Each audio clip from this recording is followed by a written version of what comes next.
So this is far more waterproof. So the water getting in the float is mostly coming in through the hole where we pump the water out and this little ridge. So I'm going to take this whole epoxy and seal this before we do the white coat, because then that will seal it and make the float a lot more. So water does get in, and there's corrosion on the metal parts mostly. I was just thinking post-flight with the airplane, I mean, you need this like a boat, right? You have to clean it out with the salt.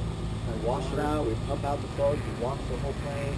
For 20 minutes I wash it all down. Lars helped me, Steve helped me, and we wash the whole thing down. Exactly. Yeah. That's why you can use a lake, it's better. Yeah. That's why Steve Byers, who has a beautiful little yellow Super Cub on the end of the floats, and then his buddy Doug has a white Super Cub, they always fly out to the freshwater lakes. Now, they go to all these lakes and it's illegal, supposedly, but if there's no one there to say shame on you, they just go do it anyway. Now, these guys are far more brash than I am, and there'll be boats on the lake, and they'll land over Sweetwater, which has like 100 houses on the ridge. So anybody out there could take a picture and say, hey, that guy with that yellow seaplane, here's a picture of him on the lake. And then they could, I don't know, give him a $5,000 fine. If there's ducks getting scared, there might be a $150,000 fine. I don't know what they could do. But these guys, or some people have the philosophy, well, do it first and get permission later. And they've been doing it for 10 years, and no one's really cared, because they don't do it that much, right? Once a week, no one, would you care if you're out fishing and a little seaplane went by? Who cares? Probably thought it was pretty cool. But it's really nice to go to the lakes. The FAA had a guy, Roy Billings, who had a little home-built seaplane, and with his help, or despite his help, we got 2 lakes legal to land 20 years ago. Legal seaplane landing lakes here, of our dozen freshwater drinking water lakes. Now what's nice is that they've got a huge lake that's half empty, and we're building this big new dam. The closest one is the San Vicente.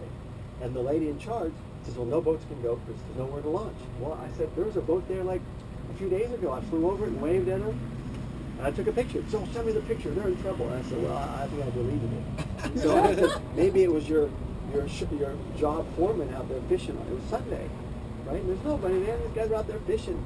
I thought they were like some people counting the birds or something. It was crazy. So we're going to do a pre-flight. Am I being videotaped? Yeah. Oh, okay, great. So, Lyle, what we're going to do is Lyle's going to do a pre-flight with me. One more thing about survival. If you're going to fly and you have a few bags, it would be smart to take a plastic trash bag, put all the clothes in it, and then seal the trash bag. Close your luggage and put a second trash bag over it. Why in the world would you do that? It only takes an extra 3 seconds, right? To put a big trash bag, put your clothes in it, because if you wrap this with a trash bag and you flew out and tried to hang onto it and you got a hole in it, it would sink. But if you open it up and put a big trash bag there, put your clothes in, seal it, then you close it, then you got a protective cover, and then you've got a flotation device. Plus, if the plane does sink and you make it to a beach and you're there, with Robinson Crusoe, you got some nice clothes for a couple weeks till the rescue guys show up. So that's what you can do. It only takes a 5-cent plastic bag, and then you have another flotation device. And believe me, it's important to have extra flotation device. So we're going to do our pre-flight.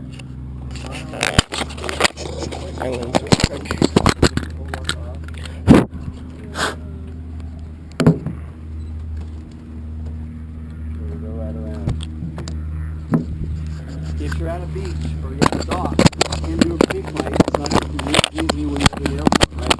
If you flush the beach, it's actually easier to check the tail feathers on the beach. It's easier to check the wings if you're on the beach, because the plane will be 3 feet more closer to the ground. So you can absolutely do a pre-flight on the dock. You can check the wing when you're on the dock, standing over there. You can turn the plane around and check the other wing if you want to do a very thorough pre-flight. So we're going to do a pre-flight. We're not going to cover the things you normally check for a normal land plane. We're just going to talk about the things that you check specifically for a seaplane.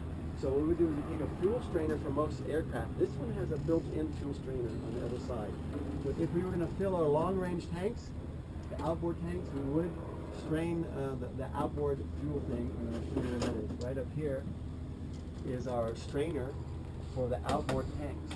So this plane is very unique. As a land plane, if you're flying at 150, it'll fly 10 hours. If you slow down to like 135, this will fly 13, 14 hours in the air, about twice as far as any other aircraft. How much fuel in the upward? Each of these hold 31, so that's 62, and then you add the other side. So the inboards is what we use, and I'm actually going to take out the outboards to save 35 pounds, so it becomes a little lighter. We're talking about how to lighten things up in a second. So what we do is we take our fuel strainer. Sometimes we have a screwdriver if we need it, and I have a little dipstick, and we'll show you what we do. So Lyle, we're going to go through a little pre-flight. Lyle's done this before. If you have kids and boaters, you want to be very careful. You don't want to stand near the prop and be irresponsible. The seaplane's going to go to a beach where there's people just there having a little beach picnic, or they're there on their little jet ski, and they're there not expecting to see a seaplane with a very dangerous, lethal obstacle. So you want to be very careful, be exceedingly responsible, not to have the plane with the engine running, or when you shut it down, make sure it's leaned out, the key comes out, so that you don't have a very tragic accident. And in some of the emails I sent, it talked about prop safety. There's a model that got whacked with a prop, and they're talking about she lived, and she was like looking at her face after they took the bandages off, 2 months down the line. So you're going to be so vigilant, because at an airport, people are expecting and they have respect, they're coming. But you go to a beach or a dock where there's boats, or Lake Havasu, or the beaches on San Diego Bay, they are not expecting to have a seaplane show up. They're just like, wow. And most people have respect. But we were on the beach, and there are kids climbing on it, and I told Nick, there was another kid with her, I said, no, don't let the kids jump in the seaplane dripping wet with salt water. And there's kids jumping in the airplane dripping wet. I gave them specific requests. Don't let kids dripping wet with salt water get in the seaplane. It's enough corrosion, right? You asked about corrosion. So you want to be very vigilant when we shut down. We lean it out, we take the key out, put it at the top so you know where it is, it doesn't get lost, our keys are on the float. So pre-flight, we do check our prop for erosion. We don't usually get nicks from rocks, but we do get erosion. And then when you're standing on the pontoons, you can check those and visually look at them. We definitely want to make sure our lights are working, because we use our flashing light on takeoff and landings, just so people can see the plane and are aware we're taking off. So we do turn on and check our lights. I know they work because we use it every day. We're going to start right here and just go all the way around. So on this airplane, we have these pretty sturdy front wheels. Lyle just helped me adjust them because they had a little wobble. And we have this shock. So when you stand back, you can see if any of the shocks are losing air, because the plane will be tilted left or right. But I, every couple days, will wipe these down with some of my brake fluid, which is the same fluid that pumps the wheels up and down. And inside the shocks, they put in a little of that brake fluid. You know the number of it? 56. 50 what? 5606. 5606. Thank you. Red hydraulic fluid. So the fluid inside the shock, and the fluid in our brake lines, and the fluid in our hydraulic lines that pump these wheels up and down are all the same thing. So I have a little bottle in the back of the airplane. I put it on a rag and I wipe it off. So what's neat about this is it's really pretty beefy. These are pretty big wheels. The whipline wheels, the front wheels, and even the new Aeroset floats do not have nearly as sturdy and tough wheel as this. And this is a pretty beefy shock, even though it has a couple 100 pounds on it. It's got a latch right here. This latch 25 years ago nearly took off my thumb. So we were doing a retract test, and I goofed up, and for some reason someone hit the switch and it whacked me, and you can see my scar. So you want to be careful. They have sharp edges and stuff, but we can actually test the wheel switches. Each wheel has a switch for up and down, and inside we have the indicator lights that show the wheels up and down. One of the most important things you want to do on a pre-flight is you're going to ask your co-pilot, if you're not flying solo, to know how to check the wheels. So if I'm teaching, Lyle's the student, he's sitting on the left side, he will look out and see this wheel right here when the wheels come up and are retracted. It's a little bumper when we hit a dock, and you can visually see it. Now, in addition to seeing the wheel, in a little rabbit hole right back there with the main wheel, you see the latch, which we'll show in a second, that's locked up. You will also look down out the window, and right here there's a round mirror, and you can look in that mirror over to the wheels on the bottom. And if you're flying over houses, it's kind of hard to see, but if you bank the airplane and this float is up in the air and there's blue sky underneath the floats, you can see in that little round mirror, these two wheels will be little black dots so down. So just from the left side, he can visually look, see the wheel physically here. You're not totally certain that it's latched, but it's 99% for sure it's latched. You can visually look in this little rabbit hole and see the latch, that the wheel is latched up. It's a little bright red latch right here. You can hear it popping because it has a spring on it. And when this wheel retracts and goes inside the pontoon, this latch is right at the top, and then you can see through this hole, this orange latch will be latched right here. So the pilot will be able to visually see both wheels are up in position, not necessarily latched. In this mirror, he can look and see those wheels on the other side. A lot of seaplanes will take off a little inspection plate and add a big mirror right out there.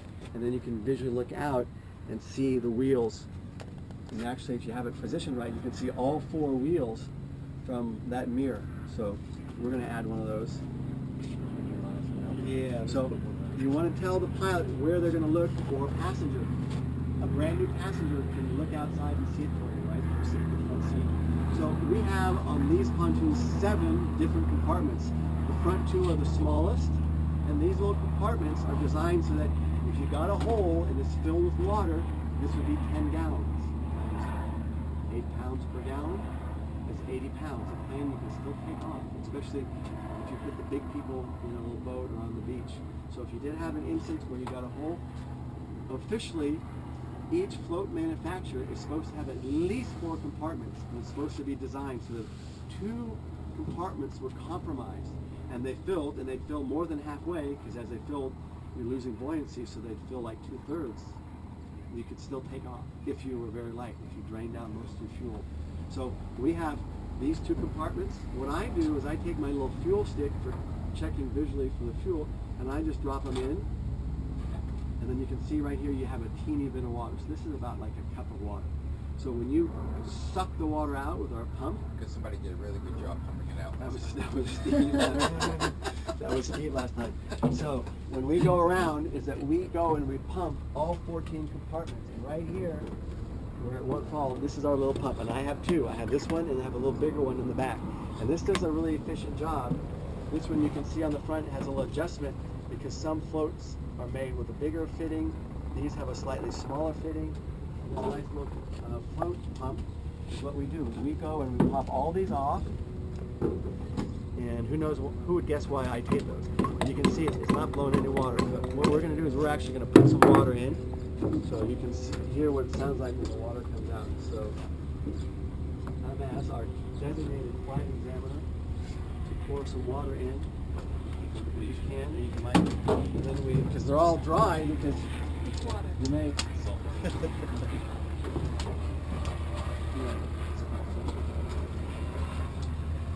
All our pontoons are dry, so we're going to have an actual visual. People ask, well, why do floats leak?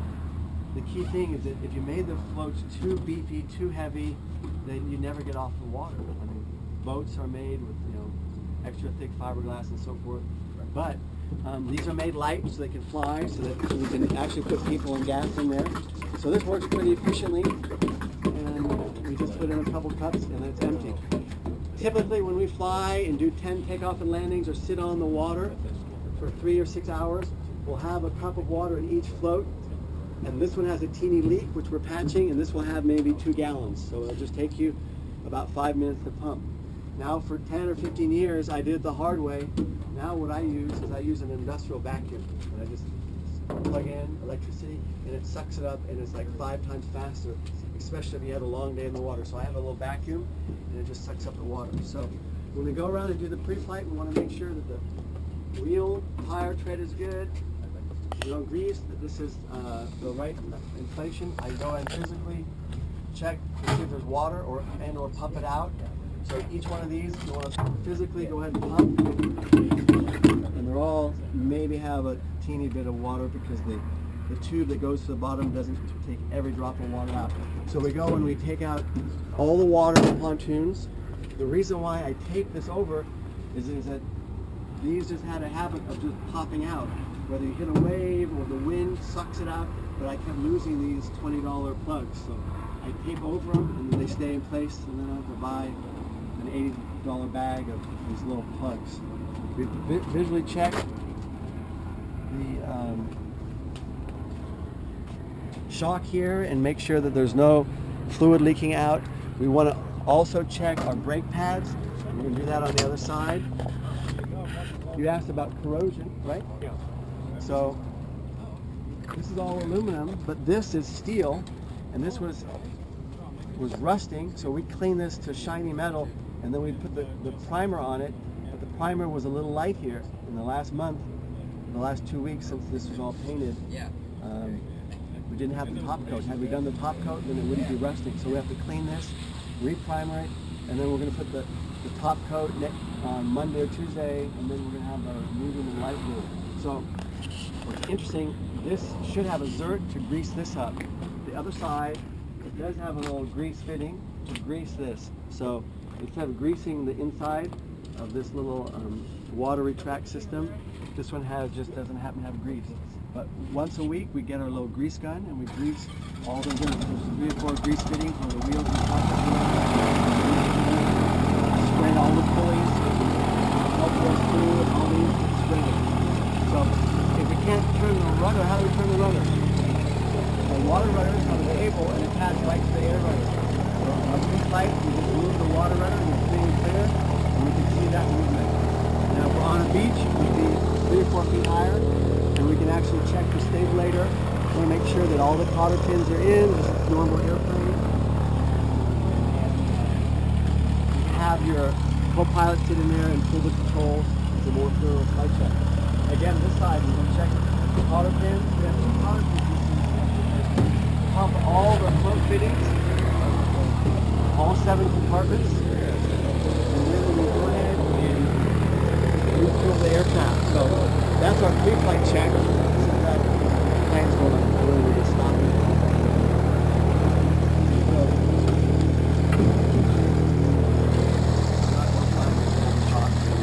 Any questions about a pre-flight for the Seaplane? Typically a Seaplane, we put in all the people, we do our weight and balance, and then we fill up the gas, right? So if we're 4 of us, we're 350, 700, then we can only carry another 150 pounds of gas.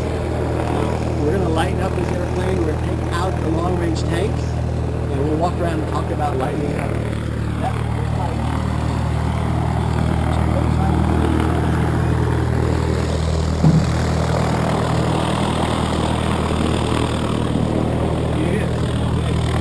Always do this.